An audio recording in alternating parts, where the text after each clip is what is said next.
cuando vemos lo que pasó al final de la misión, que regresaban con las frutas, vemos la necesidad de tener tantas espías. Pero había necesidad de cargar todas esas frutas.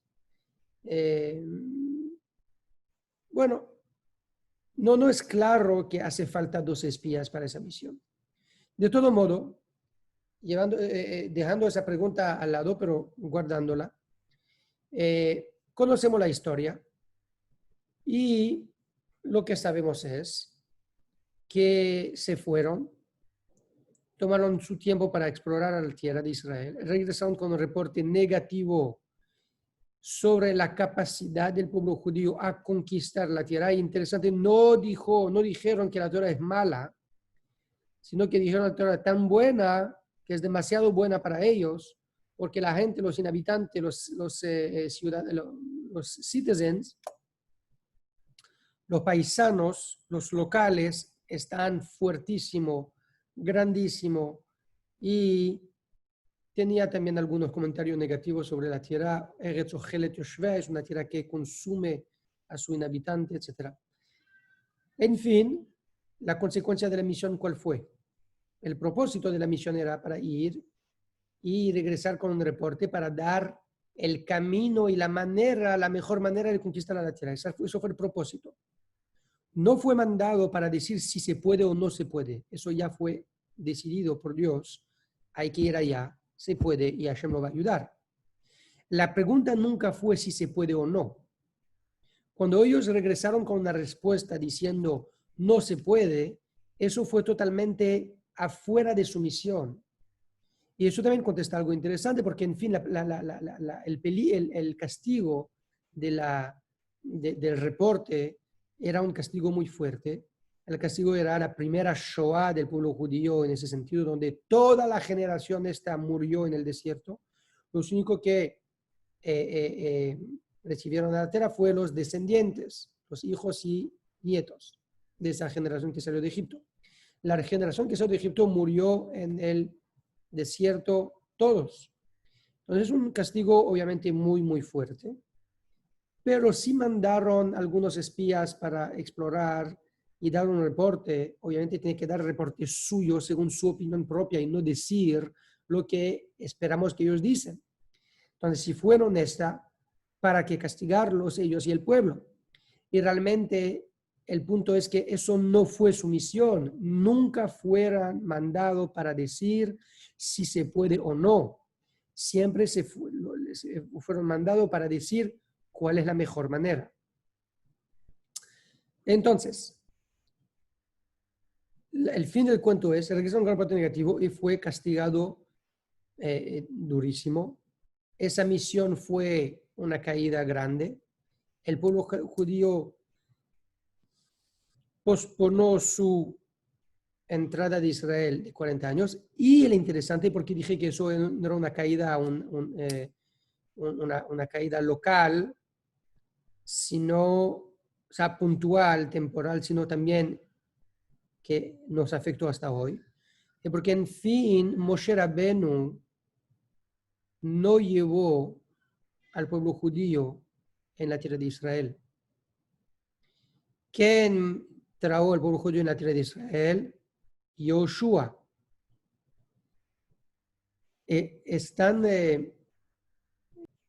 Yoshua mandó. Entonces, ¿cuál es la diferencia si Moshe o Yoshua trae el pueblo judío a Israel? Es que dice los Jajamim, Pnei Moshe que Pnei Hamá, Pnei Yoshua que Pnei, Nina, Levaná. Levaná. Te lo dijo, pero el micrófono estaba cerrado. Yo sé, yo estaba esperando de ver en la boca si dice la palabra. Es que se me fue la palabra en hebreo, la dije en español. Está bien. La cara de Moshe es como el sol. La cara de Yoshua es como la luna. El nivel espiritual de Moshe y de Yoshua era la diferencia de el sol y la luna. Uno es un iluminador propio, el otro es un receptor que refleja la luz que recibe. Dice los Jajamim, si Moshe hubiera entrado en Israel, Mashiach hubiera llegado con él. Porque Yoshua entró y no Moshe, por eso había después un galut, un exilio, y por eso un segundo exilio, y por eso estamos todavía hoy en el exilio, y Mashiach no llegó todavía. Quiero decir que eso tenía una consecuencia mucho más grande, amplia, que el caso puntual. Estamos todavía viviendo las consecuencias de ese cuento. Interesante, yo vi esa expresión y me dejó pensar un adjetivo interesante sobre las personas y podemos colocar ese adjetivo sobre otras cosas como situaciones. Uno que se sienta o que tiene una discusión con personas sin consecuencias. Quiere decir, persona que no afecta a nada y nadie. Y creo que en las situaciones también hay situaciones sin consecuencias y situaciones con consecuencias. Solamente para dar valor a las cosas, eso es un evento que tiene una consecuencia amplia, importante hasta hoy. Bueno, entonces, primera misión de Secret Service de Moshe Rabbeinu, resultado, caída total. Si pensamos que el Mossad es algo inherente al pueblo judío, definitivamente el éxito del servicio secreto no. Cuando empecemos no era tan exitoso. Bueno, eso es el cuento general de la parasha. Interesantemente, había una época donde los judíos no podían leer la Torá y leían el Tanaj. En esa época le empezaron a leer pedazo del Tanaj parecido al cuento de la parashá. Y ahí, eso es la Haftará que leemos hoy. ¿Qué estamos leyendo en la Haftará?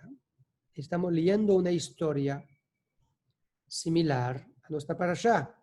¿Cuándo fue la segunda vez que había una misión de servicio secreto en el Tanaj? Cuando Yoshua mandó para explorar Jericó. excelente. Entonces, llegaron a la casa de Rahab y Rahab los escondió. Y entonces, después se escaparon en mitad de la noche antes que cerraran los portones de la ciudad. Excelente. Yoshua, 39 años después, porque en los 40 años de decreto del desierto había un año antes de los espías que fue contado fue parte de la cuenta. Gracias, Nina. Un punto extra. Yoshua, antes de entrar en la tierra, interesantemente, va a repetir el cuento. Como si ya no era suficiente que hicieron el error una vez. Interesante que cuando Moshe quería mandar los espías, él preguntó a Hashem, y Hashem no dijo, manda espías. Hashem dijo, si quieres, mandas. Quiere decir, yo no pidió, yo no necesito, no creo que hace falta. Si tú piensas que hace falta, bueno, puede mandar. Ya, quiere decir, no era la mejor idea. Y Moshe igual mandó. Hay muchos comentarios sobre esa pasuk, pero Yoshua sabía muy bien en qué contexto Moshe mandó espías. Sabía que eso aparentemente no fue una opción, la primera opción que Hashem pidió.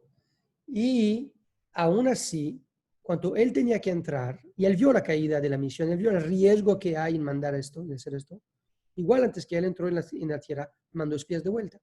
Y eso es importante porque tiene que ser muy seguro de lo que uno hace. O sea, si uno no sabe, está tomando un riesgo, ¿acaso va a funcionar? No va a funcionar. Puede siempre decir, uno no puede sospechar una caída imprevisible. Cuanto más cuando Moshe Rabbeinu mandó gente que eran todos anashim, estaban tzadikim, estaban gente líderes del pueblo judío importante, leal, había razones de no sospechar una caída así. Pero ya cuando viste la caída posible de una cosa, repetirla, eso ya no es un error, eso es tontería. Y Hazbe Shalom, para nosotros sospechar Yoshua de faltar de inteligencia. Si él mandó espías, había otra cosa atrás que le dio una certeza que esa vez va a hacer la cosa de manera distinta para lograr éxito. Y interesantemente, el cuento de Yoshua es totalmente distinto. Yoshua no va a mandar 12 espías. ¿Cuántas espías Yoshua va a mandar? 2. 2 espías. Regresando a la pregunta primera, a la ventaja de qué fue el hecho que había 12 espías. Eso era una necesidad de la misión, una necesidad del pueblo. ¿Ok? Claramente se podía lograr con 2. Bueno, Yoshua mandó solamente a Jericó, Moshe mandó a toda la tierra de Israel, pero igual, la misión es la misión. Pero en fin, el cuento es detallado, es grande. La conclusión del cuento de Yoshua con el espías de Yoshua era un éxito. Eso es la conclusión. Ellos llegaron, tomaron la información, que el pueblo de Jericó es terrorizado de la llegada del pueblo judío, etcétera, etcétera. Y después la voz se corrió que había espías, llegaron para capturarlos, se escondieron en la casa de Rahab y ella lo escondieron en una paja, alguna cama, alguna colchón así. Después le dieron a escapar por la ventana con un hilo y ella logró de esos 2 espías que cuando los judíos van a venir a conquistar la ciudad, no van a matarla. Ella adquirió su vida. Después hay que decir que ella se casó con Yoshua, etcétera, y que había profetas que nacieron de ella, Yirmiyahu. Es una mujer que siguió con el pueblo judío. Hay mucha historia sobre ella. Pero sin entrar en el detalle del cuento, no es el tema. El punto es, Yoshua mandó solamente 2 espías. Esos 2 espías llegaron, hicieron el trabajo, regresaron, y eso era un éxito total. Muy buena noticia. Empujaron y dieron coraje y elevaron al moral del ejército judío y llegaron con mucha fuerza y coraje. Y la pregunta básica es la parasha del Haftarah, son el mismo cuento que se repita en contexto distinto, uno por el maestro, el otro por el alumno. Uno, una caída total, el otro, un éxito flamboyante. Y la pregunta es, ¿qué fue diferente la segunda vez de la primera vez? Bueno, realmente eso es un shur que escuché de Rabino Jacobson, interesante, donde él colectó 3 comentarios sobre una palabra parte de esa Haftarah. Y encontré ese shur muy interesante, por eso lo voy a compartir. Cuando Yoshua manda a los espías, él dice lo siguiente: Anashim Jeresh. Él mandó gente Jeresh. ¿Qué es Jeresh? Literalmente Jeresh significa mudo, que no puede hablar, y sordo, no puede escuchar. ¿Sí? Así se dice. Sordo mudo. Hay en la Mishnah, en la Gemara, muchas veces esa expresión, el Jeresh Ote Bekatan, El Jeresh es el sordomudo que no es, que está exento de muchas mitzvot, etcétera, de muchas responsabilidades sociales. Es uno que no puede comunicar. Eso es una interpretación de Jeresh. Es la interpretación más básica. Realmente el problema con esa interpretación es, no puede ser. ¿Qué significó esto? Porque no puede ser que Yoshua mandó gente sordomudo, que Yoshua mandó personas que no pueden ni escuchar ni hablar, porque un espía necesita escuchar. Si no va a poder escuchar, ¿cómo va a colectar informaciones? Y si no puede hablar, ¿cómo va a repetir la información? De mandar un espía sordomudo es ilógico.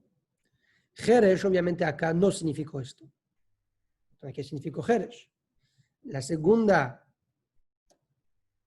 interpretación de Jeresh puede ser silencioso. Como dice en la Megilá de Esther, Mordejai dice a Esther, si tú te vas a ser silenciosa en ese momento y no intervenir y no interceder a favor del pueblo judío, ¿quién va a saber lo que va a pasar con tu familia? Dijo, la palabra Jeresh significa ser silencioso. Puede ser entonces que Yoshua mandó espías y le dijeron, voy a mandar espías, pero de manera muy discreta. Y obviamente acá uno se va a decir, ¿qué significó esto? ¿Hay algo así de mandar espías sin ser discreto? Obviamente si va a mandar espías va a ser discreto.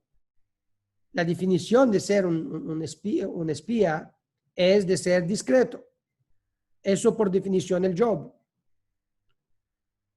Entonces es ilógico de pensar, de suponer que el Tanaj pone la palabra que Yoshua mandó espías de manera discretamente. ¿Quién supuso que tenía que ser con mucho ruido y noticias en lo periódico? Obviamente, entonces, no puede significar eso también. Una otra interpretación de Jeresh es, ¿cómo se llama? Hay utensilio que se hace de tierra, ¿no? Utensilio que se hace de arcilla. Arcilla. Entonces... Arcilla.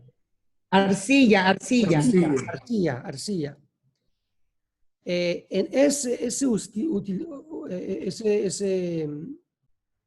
utensilio se llama klei jeresh o klei jeres, a veces con sin, con samech, pero es la misma palabra.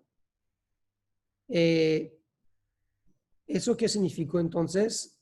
Hay alguno que quiere decir, significó que Yoshua pidió que se vayan con utensilios de arcillo.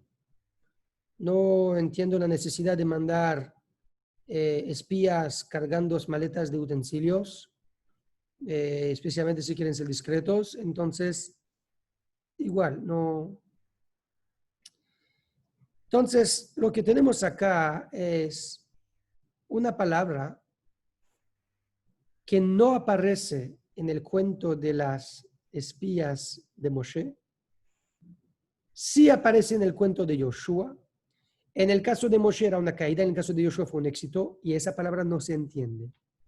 Bueno, hay un midrash donde hay algunas opiniones sobre esa palabra que dice el siguiente. Realmente, Jeresh significó sordomudo. ¿Y cuál fue el punto acá? Obviamente que los espías no eran sordomudos, eso es ilógico, sino que Yoshua dijo que vayas allá y vas a pretender que usted es sordomudo. ¿Por qué? Para que la gente pueda hablar de manera libre al lado de usted. Y usted va a poder escuchar los secretos de la sociedad, porque nadie se va a cuidar de los que usted va a escuchar, están sordomudo. ese comentario es lindo, pero hay un problema con esto. Cada uno sabe, si un sordo-mudo hoy se va a acercar de los generales de un ejército, el hecho que él está sordo-mudo no significa que los generales van a divulgar sus secretos frente de él. Cuanto más, si es algo sencillo, van a ser sospechosos.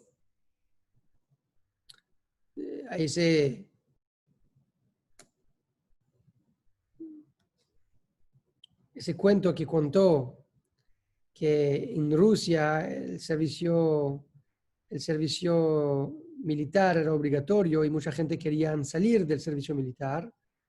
Entonces, una de las cosas que estaban haciendo los jóvenes era de pretender que están sordomudos. Un joven se fue para el ejército y tenía su papel de doctor, que tiene problemas de oído, etcétera, que era falso. Y llegó y todo lo que dijeron allá, él pretendió que no escuchaba. Entonces es un sordomudo. Y dijeron cosas, hace eso, hace esto, y él jugó el juego perfecto. Pero el encargado allá ya entendió el juego. A un momento que terminaron todo, dijo, bueno, señor, tiene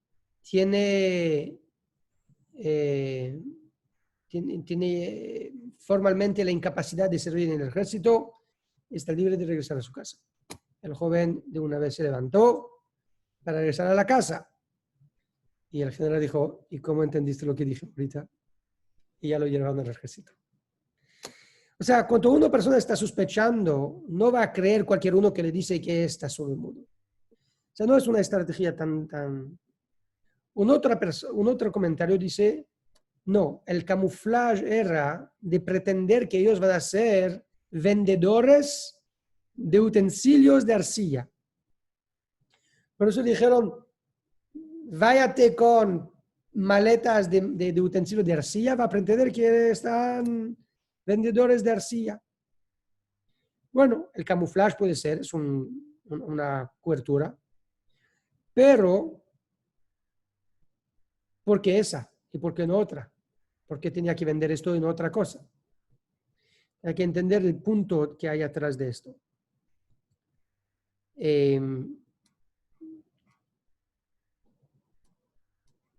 Y sobre esto, hay tres maneras de contestar, de explicar esa palabra, en el sentido de poner esa palabra, y de vuelta, eso es la palabra que define los espías de Yoshua, que no aparece en los espías de Moshe. Entonces, vamos a poner esa palabra como la piedra angular del éxito de la segunda misión versus la primera. Y al entenderla, a ver, para nosotros que somos cada uno en nuestra misión y cada uno tiene algo de lograr y de achieve, de cumplir, como nosotros también podemos ser más exitosos en nuestra misión. El primer comentario es la interpretación siguiente. Jeresh significa sordo mudo. No puede escuchar. ¿Qué significó esto? Significó la cosa siguiente. Moshe dice a los espías, usted va en una misión. La misión es importante, es grande. Y que sepas, no hay ninguna cosa que se hace en el mundo valioso que no va a tener persona que van a tratar de convencerlo de dejar esa misión. El más va a escuchar gente que te dice que eres loco con lo que quiere hacer. El más sabe que lo que está haciendo, si lo va a lograr, va a tener un impacto. Como la mayoría de la gente muy exitoso, todo el mundo dice que están locos hasta que logran lo que quieren hacer y ya de una vez se pasan del lado de loco, de ser loco, a ser genio. Pero la diferencia dentro de un loco y un genio es solamente que el genio es el loco que logró cumplir el sueño de su locura. Quiero decir que cuando una persona quiere lograr, tiene un sueño de hacer una visión de cumplir algo, tiene el deseo de lograr una visión que tiene de hacer, un cambio que quiere hacer en él mismo, en su comunidad, en su familia, en su trabajo, en el mundo, que sería lo que sea. Pero el más grande el cambio que quiera hacer, el más disuasión va a recibir. Y esas voces de disuasión no son voces necesariamente exterior a él. La mayoría de los casos, esa voz viene de adentro. Una persona se va a disuadir a sí mismo. Se va a convencer a sí mismo que no es capaz, que no tiene los herramientas para hacerlo, que no tiene ni el tiempo ni las habilidades, o simplemente que va a tener miedo de caer en caso que va a caer y por eso mejor no tratar para no enfrentar una caída, etcétera, etcétera. Yoshua dice a los espías, usted va a entrar en una misión grandísima que aprende a ser sordo a las voces de disuasión,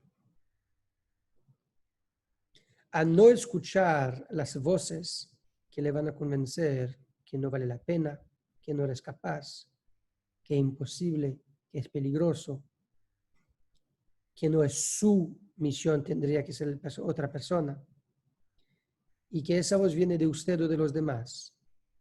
No importa que no la escuche. Y aquí hay una diferencia importante de hacer. Si uno no va a escuchar la voz de disuasión de los demás y siempre va a escuchar la gente que le va a empujar a hacer cosas, esa persona es una persona que no va a aceptar las críticas. Y una persona que no acepta críticas está condenado a failure, a caídas también. Entonces, si va a escuchar las voces de disuasión, no vas a hacer nada. Si no vas a escuchar críticas, va a caer. ¿Cómo se diferencia esto? Y la distinción es muy simple. Simple a decir, más difícil en la realidad, pero al menos para distinguir conceptualmente. Crítica constructiva tiene de venir de una persona con la cual tiene la confianza que su único propósito es de verte con éxito. Una persona que tiene el interés de verte lograr el éxito total, te pueden hacer recomendaciones en un buen camino. Si no es con la intención de verte tener éxito, ya que sabes, son voces de disuasión. No toda la persona que quieren tu éxito van a darte crítica constructiva, pero toda la persona que van a darte crítica constructiva son personas que quieren tu éxito. Esa es la primera regla.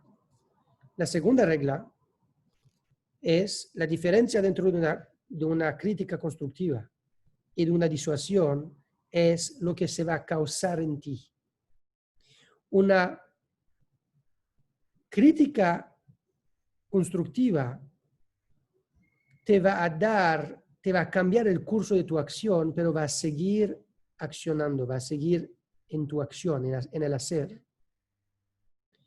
Puede hacer un fine tuning en tu acción, puede ajustar la dirección, el tono, pero va a seguir a hacer. La voz de disuasión es algo que va a disminuir tu acción. Si la consecuencia de la crítica es disminuir mi acción, ya sabes que es una disuasión.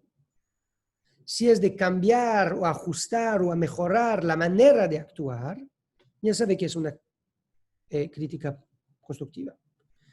Primero, entonces, la primera línea que Yoshua da a sus espías es: la misión es importante y ustedes son los mensajeros. Siempre va a tener voz de disuasión. Aprende a cerrar los oídos a esa voz. Y nosotros tenemos cada shlach, es la parasha de la shlichut, la parasha de la misión del pueblo judío, de la neshama, del pueblo judío, a entrar en Eretz Israel, a entrar en la tierra santa, por fin, en el lugar donde uno debería ser. Shlach es el momento donde Hashem dice al judío, entra en la tierra, apréciala, entra en el espacio, en el territorio, en el lugar donde ahí tú perteneces. Cada uno de nosotros tenemos la realidad nuestra, de nuestra persona, y la persona que queríamos ser, donde pertenecemos de verdad, donde nuestro potencial es revelado. A llegar a nuestro potencial es la dificultad, pero eso es la misión. En esa misión de llegar a nuestro potencial, Yoshua dice, aprende a caer las voces de disuasión. Eso es la primera interpretación.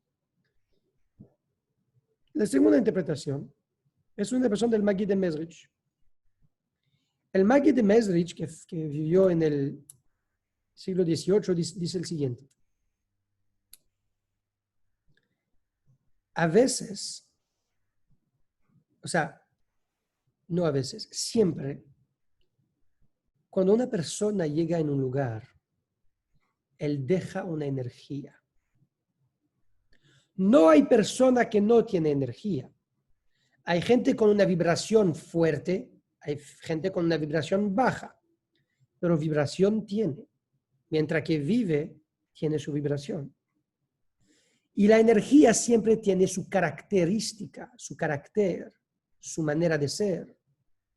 Hay energía positiva, energía negativa, energía de felicidad y de tristeza, de velocidad y de ser suave, lento, despacio. Y cada uno su estilo. Hay energía de bondad y energías de maldad, de coraje y del opuesto. ¿Cómo se dice? ¿Cuál es el opuesto del coraje en español?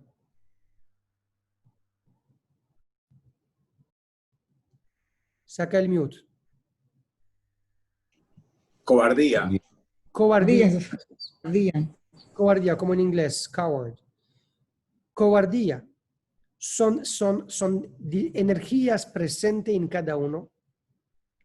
Cada uno tiene su energía general.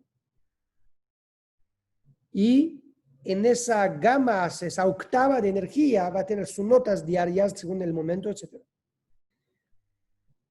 Pero no hay personas sin energía. Y no hay ningún momento ni lugar donde una persona llega a un lugar sin dejar una traza, un impacto de su energía. Cuando una persona entra en una sala y hay una persona en la sala con una energía fuerte, se siente la vibración de esa energía. Cuando una persona es una sala con gente y una persona con energía fuerte entra, tiene una energía que se siente. Nosotros somos capaces de sentir la energía de ciertas personas con una energía muy alta cuando estamos en el momento, en el lugar. Dice el Mezrich Maggid, los tzadikim tienen la capacidad, cuando llegan a un momento, a un lugar, sienten la energía de todas las personas que pasaron por allá y dejaron en ese lugar. Lo sienten. La alma espiritual del tzadik está tan refinada, tan sutil, tan sensible, que tiene capacidad de sentir, de percibir esa energía. Dijo entonces Yoshua a sus espías, usted va a llegar allá y va a percibir, porque estaban tzadikim. Los Jajamim dicen que ¿quién fueron esos dos espías? Kalev ben Yefune y Pinchas ben Eleazar. Kalev era uno de los dos espías que fueron mandados la primera vez y Pinchas era el nieto de Aarón. Dos personas, dos tzadikim grandes, obviamente con esa capacidad de percibir la energía pasada. Yoshua dijo entonces, Usted va a llegar allá y va a sentir la energía que los otros espías dejaron allá. Energía de cobardía, energía de negatividad, energía de miedo, energía de percepción personal inferior. Vas a percibir esto y eso lo va a impactar, sin ninguna duda. Entonces le advirtieron Yoshua a los espías que sea zurdo de esas energías. No escucha las voces estas. ¿Qué sí tiene que escuchar? Tu energía propia. Y eso es el segundo mensaje de la Parashat Shlach y nuestra misión y nuestra shlichut de llegar a Israel, a nuestra tierra propia. Es que en la vida, cuando vivimos en comunidad, estamos mezclando nosotros uno con el otro. Encontrando uno con el otro, siempre la energía de uno va a afectar el del otro. A veces tengo un moral bajo, me va a llamar un amigo con un moral muy alto y me va a impactar y me va a elevar mi energía.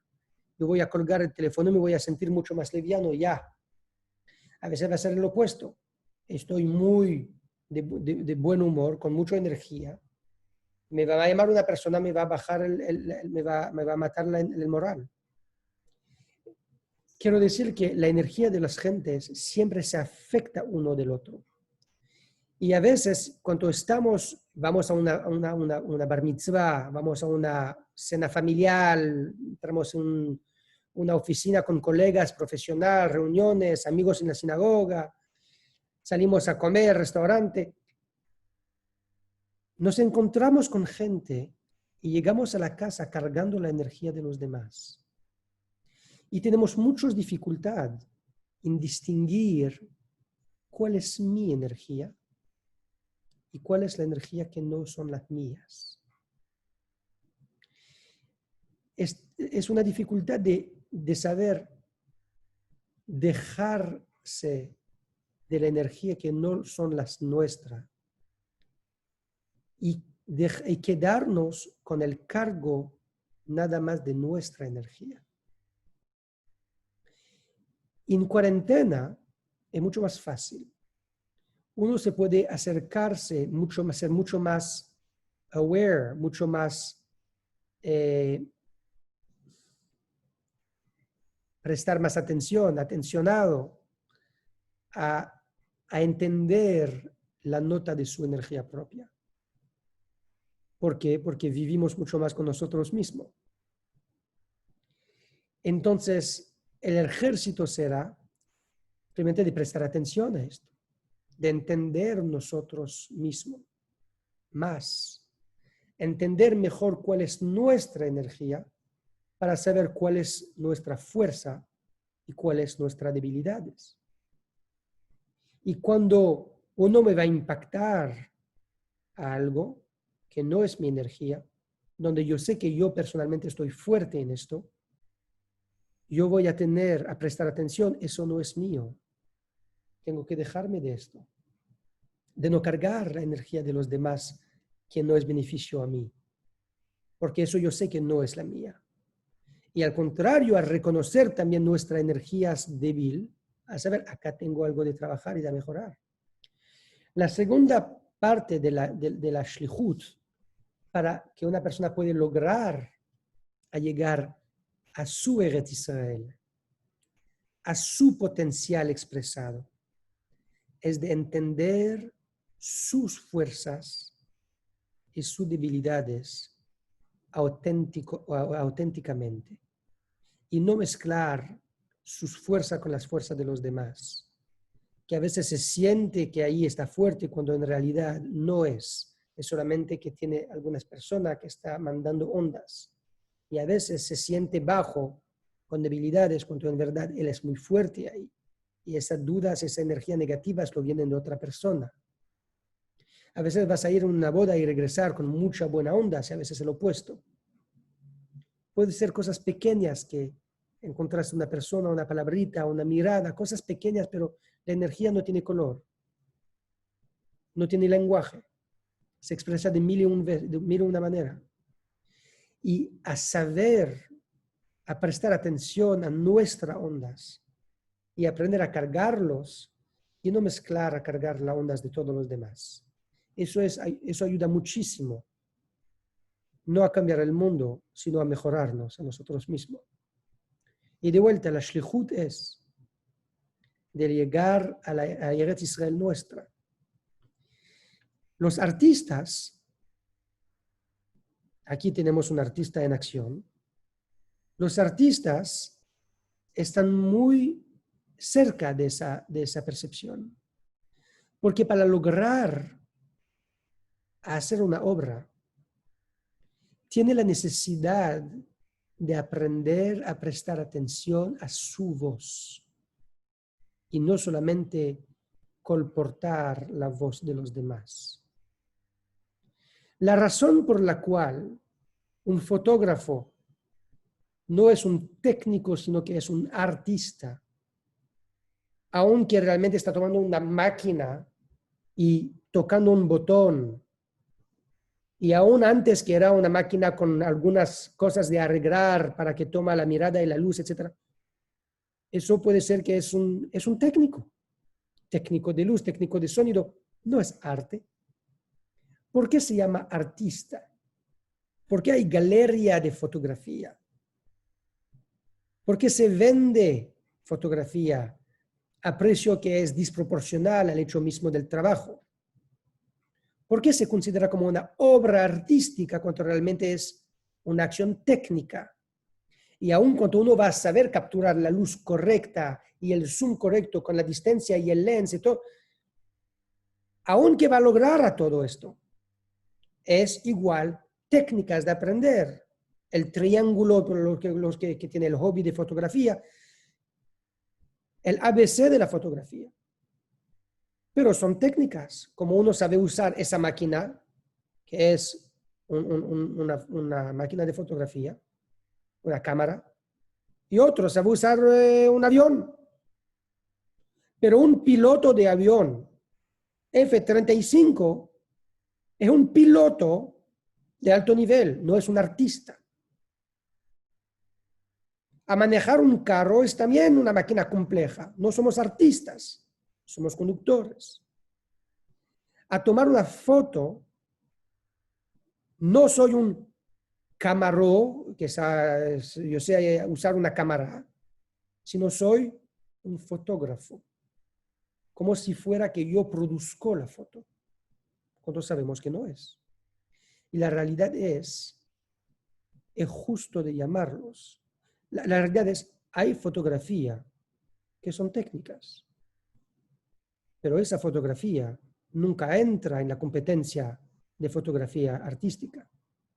La fotografía en sí como arte no es solamente, obviamente hay el manejo de la máquina, la tecnicidad es siempre parte integral del arte, como en el dibujo y la música y cualquier. Pero la cosa más importante es la capacidad de percibir cosas de una manera única. Cuando cada uno va a ver esa calle llena de gente con su terraza de café y sus piedras y sus ventanas viejas con una pintura de labra y todo sucio, va a venir el artista y va a ver tesoros allá, piedras maravillosas, y va a hacer un close-up en una pieza que gente pasaron por allá 1001 veces sin prestar atención. Va a ver la misma escena, la misma view de un ángulo que él se va a fascinar de esto y la fuerza de él va a ser no solamente de tener esa percepción, sino de lograr a expresarle en su fotografía. El artista es el que tiene la capacidad de escuchar a su voz, a su percepción. Si uno quiere lograr a llegar a un potencial que tiene, una de las cosas importantes es, eso a nivel superior, no solamente de no escuchar la voz de disuasión, sino, antes de todo, ¿cuál es tu voz? ¿Cuál es tu deseo? ¿Cuál es tu luz? ¿Cuál es tu energía? El tzaddik que es tan elevado puede sentir las energías de tantas otras personas y ser confundido. Pero el rasha, su problema no es que está escuchando todas las voces de los demás y está confundido por tantas energías. Es que él no tiene ni idea de cuál es su propia energía. No está escuchando ninguna voz. Está escuchando una cacofonía de personas y trends que cambia cada día de un lado al otro. Como la moda vestimental, que una vez es así, una vez así. Y para él, su moda moral va a ser así también. El compás moral del rasha. ¿Y por qué se llama rasha? No porque actúa mal o bueno en ese sentido, en contexto, sino que se llama rasha porque está zurdo, está incapaz de escuchar su propia voz, está insensible a su energía propia. Aquí, en ese contexto, es de aprender a ser un poquito artista, uno con su mismo, y de percibirse, y de aprender a escucharse y a mirarse de manera real, y de no mirarse solamente con las lentes de los demás. Eso es muy difícil, muchísimo difícil, pero es a la base del desarrollo personal. Eso es la segunda cosa para lograr la shlichut, de llegar del desierto, donde no se produce nada, donde el potencial de la persona no está expresado, a Eretz Israel, donde es una tierra fértil de leche y miel. Y el tercer paso es la interpretación de Jeresh como el utensilio de arcillo. ¿Qué tiene el utensilio de arcillo? ¿Ves? En la ley de Kashrut,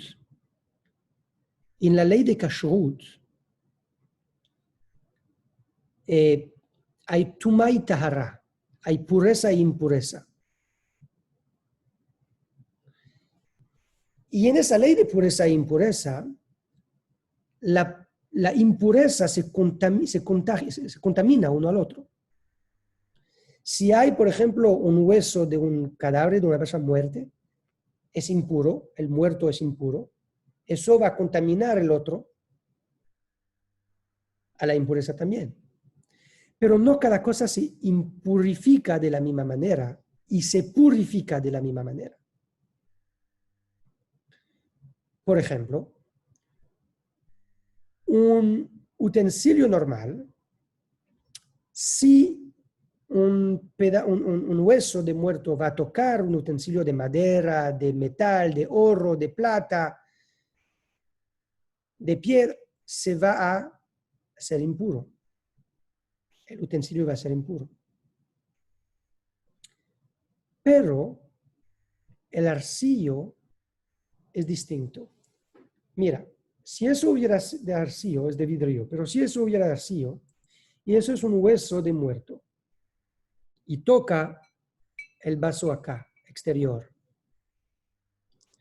lo que va a pasar es que la parte exterior del vaso de arcillo es impuro, lo que está adentro no tiene problema. Lo que está adentro no recibió la impureza. Pero, si eso todavía es el vaso de arcillo y un hueso va a entrar en el aire adentro, sin tocar, en el aire nada más, todo el contenido está impuro y el vaso también. Si eso hubiera de metal, de oro, de plata, no importa, de cobre, Si el hueso entra sin tocar, no está impuro. Si toca, está impuro. Al contrario, si es de metal y toca afuera, todo está impuro también. Quiere decir, el utensilio normal, al tocar está impuro. No tocar no está impuro. El arcilio, si lo toca de afuera, hay como es aislado del dentro. Pero si entra, aunque no tocaste, todo está impuro. ¿Por qué? Las leyes de pureza e impureza son las de las más complicadas del judaísmo y eso es parte de esa ley complicadas. Y no quiero entrar en ese tema complejo acá. Lo que sí quiero mencionar es un comentario del Kotzker Rebbe sobre el Rebbe Menachem de Kotzk sobre esa halajá. Maravilloso, maravilloso. Él está muy conocido, muy famoso, el Kotzker Rebbe, para tener comentarios muy originales, muy artística. Él dice el siguiente. Él dice, la pureza y la impureza son cosas que pueden impactar a las cosas. Pero para que sea impactado, tiene que ser algo. La impureza no puede impurificar la nada. Tiene que ser algo. El más que va a ser algo, el más que puede ser impuro. Porque el más que tiene algo para que la impureza puede caer. Entonces, el valor de las cosas es también una medida de la cantidad de impureza. Si, por ejemplo, tiene un utensilio de metal, de oro, de plata, de cobre, la materia premia, el metal mismo, tiene un valor. Se hicieron con ese metal un vaso, pero si no hubiera un vaso, ¿qué hubiera? ¿Una moneda, acaso? ¿O un bloque, un lingote? Pero la materia misma tiene valor. Por eso la materia misma puede recibir la impureza. Pero la arcilla, ¿de qué viene? De tierra. It's mud.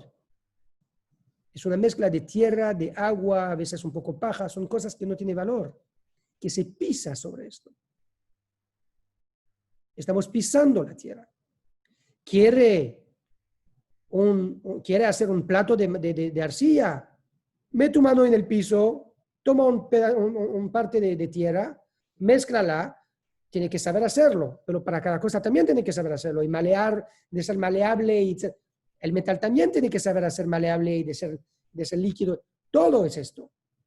Pero el arcilla, la diferencia es que la materia premia es valueless, es sin valor. ¿Cuál es entonces el valor del vaso de arcilla para que puede ser impuro? ¿Cómo puede ser impuro? Bueno, la única valor del vaso de arcilla es en su capacidad de ser un recipiente, es la forma. El hecho que se formó de una manera que ahorita es un vaso. Y por eso dice, ya que la única valor de ese utensilio es su forma, si le voy a tocar, no tiene valor para pasar la impureza adentro. Se para acá entonces. Pero el aire adentro, eso es su valor. El hecho que tiene esa forma de ser un recipiente, eso es su valor. Entonces, su propósito siendo su única valor, y no él mismo, a tocar a entrar el espacio de su propósito, ya todo el vaso está impuro. Un utensilio de oro no sería así. ¿Por qué?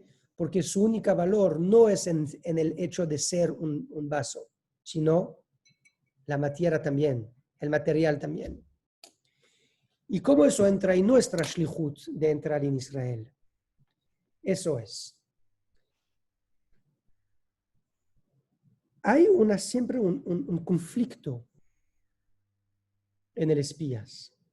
¿Cuál es el conflicto? Cualquier mensajero, el espía, el soldado, el mensajero, el que tiene una misión de cargar. ¿Cuál es el conflicto? El conflicto es el siguiente. ¿Cuál es el más importante? ¿Él o la misión? Obviamente la misión, porque él se dedica a la misión. Pero la misión no se puede cumplir sin que él mete toda su energía, su talento, su personalidad. Y eso es el conflicto. El conflicto dentro de la importancia y el peso de la persona versus su misión. Cuando el soldado tiene en enfoque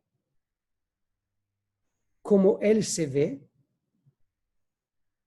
pierde de su capacidad de cumplir su misión. Cuando se está enfocando en lo que tiene que hacer, se va a ver naturalmente de la manera correcta. Si si un orador dando una oración, un discurso, tiene siempre en la mente si su voz es al tono correcto, si su lenguaje corporal es en acuerdo a su mensaje, si la energía del mensaje es compatible con el contenido. Si está calculando todo esto, nunca va a lograr transmitir el mensaje como debería. Si el cantador siempre va a enfocarse en la manera de cómo se escucha su voz cuando canta, nunca va a sonar bien. La única manera que tiene el cantador de asegurarse que se va a escuchar bien es de no pensar en sí mismo, sino enfocarse a cantar. Y así con cada cosa. La manera de lograr éxito en algo que hacemos es de saber aprender que la capacidad nuestra es duplicada cuando no pensamos de nosotros, sino nos enfocamos en lo que tenemos que hacer. Eso es Anashim Jeres, gente de arcillo. ¿Por qué gente de arcillo? Gente que está enfocado en el entendimiento que ellos mismos como persona no tienen ningún valor acá, en ese contexto, sino la misión que cargan tiene valor. De aprender a enfocarse, no en la manera que los demás me perciben a mí, en mi misión, sino en la misión misma. ¿Y cómo voy a aparecer? Bueno, no sé, no importa. Al final se va a ver. Mientras que la misión se cumple, está bien. Si una persona tiene en su plan de lograr llegar a su tierra de Israel propia, hablemos de hacer la aliyá al principio del shiur. Si una persona va a lograr a tener su aliyá propia, aliyá en el sentido de su vida, elevación, va a lograr elevarse a él mismo, a llegar a un nivel donde su potencial, su capacidad brilla. Él es en su espacio propio bueno, donde él puede y tiene que llegar. Él tiene que aprender a dejar de pensar cómo es el tono de su voz y enfocarse a decir su mensaje, a cantar su canción, a tocar su pedazo de piano, a dedicarse a lo que hace sin enfocarse como él está actuando. Esos son los 3 pasos, uno tras el otro. El primero, aprender a filtrar las voces exteriores de crítica. Aprender a diferenciar la disuasión de una crítica constructiva. Siempre saber aprender de crítica constructiva, pero también saber de ser zurdo a voces negativas. El segundo nivel, la segunda cosa es Es imposible de brillar sin prestar atención a cuál es nuestra energía propia, cuál es nuestra luz. Hay que diferenciar de la energía de los demás y la nuestra. Y eso nos va a ayudar a definir el camino nuestro camino a la tierra de Israel, a entender nuestra tierra de Israel, a entendernos nosotros mismos, a reconocer nuestra fortaleza, fuerzas y nuestras debilidades, y no mezclar uno con el otro, y no cargar el peso de la energía de todos los demás. Y la tercera etapa es que cuando una persona ya logró entender su energía y aprendió a filtrar las disuasiones de las críticas constructivas, viene el momento de la ejecución, ¿cómo se dice? To execute, de la implementación del plan. Y cuando viene ese momento, esa etapa, ya no es el momento de pensar en sí y de escuchar su voz. Aquí no hay que escuchar nada, hay que dejar la voz hablar. Hay que ser el más ausente posible y dejar el camino, dejar la misión hablar, dejar la cosa hacerse. Con toda nuestra fuerza, dedicarnos a nuestro objetivo sin molestarlo, con nuestro ego. Y eso es Shlach lecha anashim, manda en shlichut gente, pero no gente stam, sino anashim, menschen, que sean mensch. Veyaturu et Eretz Kenan, para llegar a explorar a la tierra de Kenan, a la tierra de Israel. Pero la primera vez se cayeron. Con Yoshua había 2, no 12. No era una necesidad diplomática, política, egocéntrica, narcisista, de asegurarse que cada uno tiene su jefe y su representante.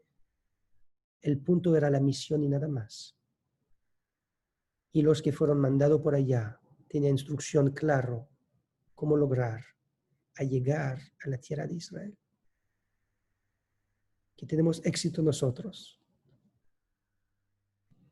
en nuestra shlichut, en nuestra misión, en llegar a nuestra tierra de Israel. Y que seamos allá no como turistas con un avión, necesidad humanitaria, sino que hacemos una alía de verdad. Y llegamos a nuestra tierra y vivimos allá por siempre. Amén. Shkoyach. Shkoyach, qué lindo mensaje.